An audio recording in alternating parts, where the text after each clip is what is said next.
What's up, everybody? It's your boy, Big Body Cisco, on your favorite show, Can We Talk, with your boy, Big Body Cisco, right here on this installment. A lot of stuff going on. Busy weekend. As you see, my voice is back, recovered a little bit, but then we got right back into the mix of things again. With that said, the Shaq LV grand opening is this Sunday. Make sure you guys come out, man. This has been a project that I've been working on since I moved out here to Las Vegas. We got the barbershop in front, the podcast content studio in the back. And I told myself when I came out here and I was doing Western Conference down at Sticky Paws, and I came over and we were doing different ones, I said, I'm going to have my own podcast studio. And look, here we are. Grand opening is going on August 24th. We got vendors. We got a Kava Bar. Shout out Von Radke coming up from San Diego. But all the information for that, go to my Instagram at Big Body Cisco, and it's going to be a good time there, man. We got our business out here in Las Vegas. Make sure you go 9175 Las Vegas Boulevard South. We're in the South, over there by South Point. Suite 110, right next to Honors. It's going to be a good thing. All ages event. But I will tell you this, it's going to be hot. We're still in the midst of Devil's Butthole season here in Las Vegas, so it's hot.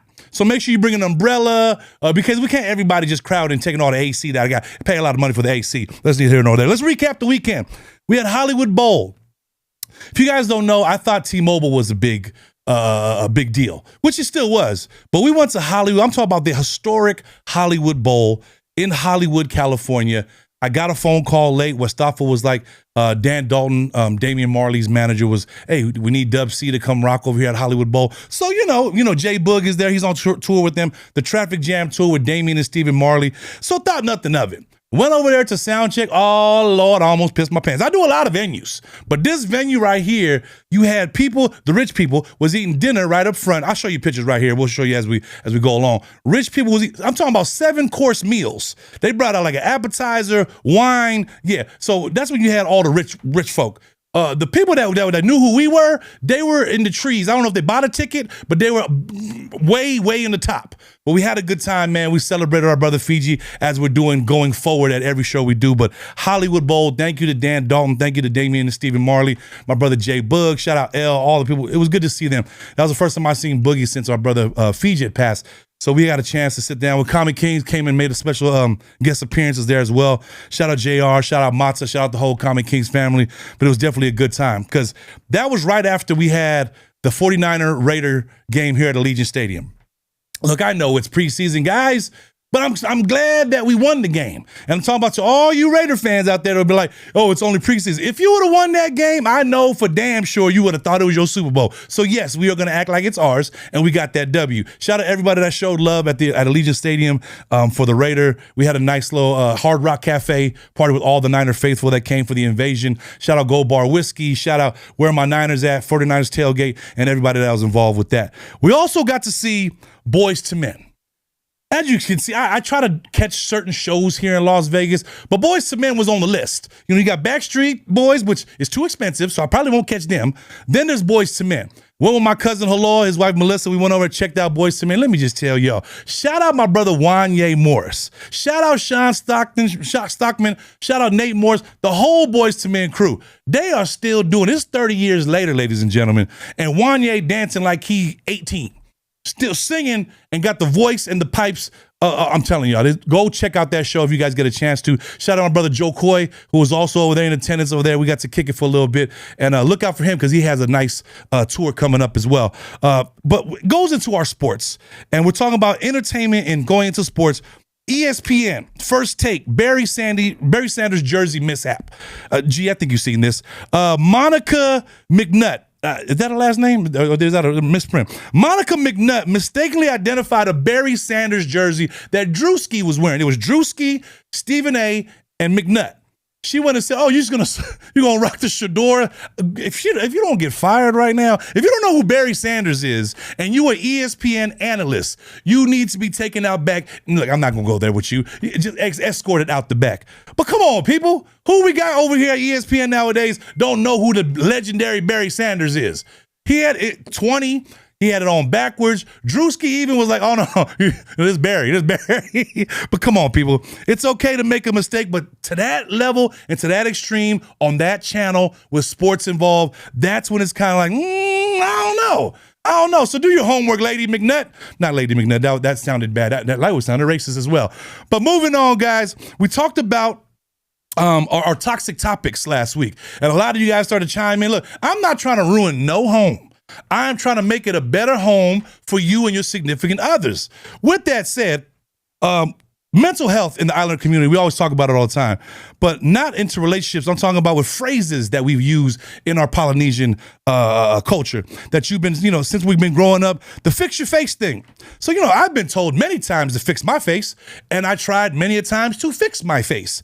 But apparently, it encourages to suppress your emotions. Showing emotion becomes difficult. So, when they say fix your face or stop crying, these are phrases I have been raised on, and I have also used to raise my kids. So this is all new to me. So before I give you something to cry about, that's a big one. I almost had PTSD just now. Stop crying before I give you something to cry about. It means you're threatening others with harm because you are showing emotion. Look, I don't know who wrote this. My kids are fine, and I turned out fine.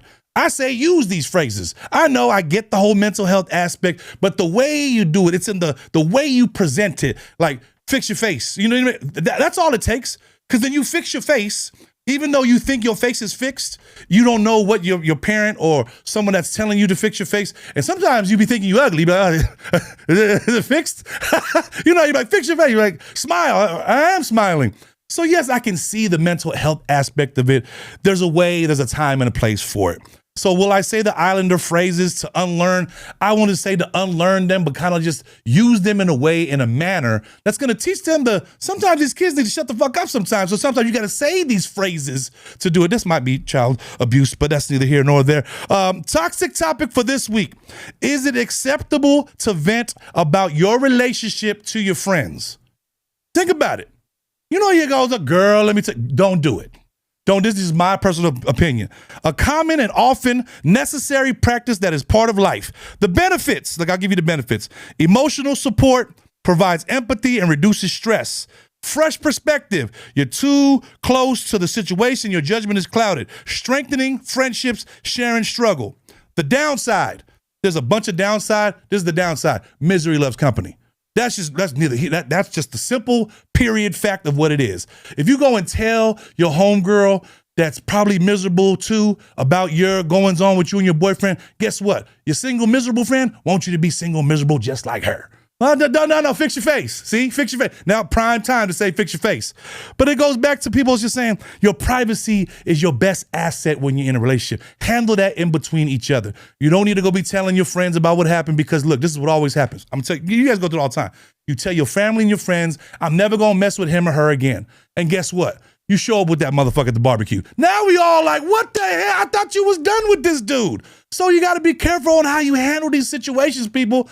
Be careful who you tell your misery and your stories to about your relationship because you don't want to be the bitter beard girl that's at the club all the time and she's like 47 years old. That's neither here nor there. With that said, upcoming shows, Holo Holo San Diego going down August 31st. Make sure you guys get your tickets. 2 days there, J-Boog, Common Kings, and a plethora of other your favorite artists. And also Josh Totofi going down in San Jose. All these shows, please don't miss a live show. I was watching a clip of somebody saying, man, I've never seen Fiji live.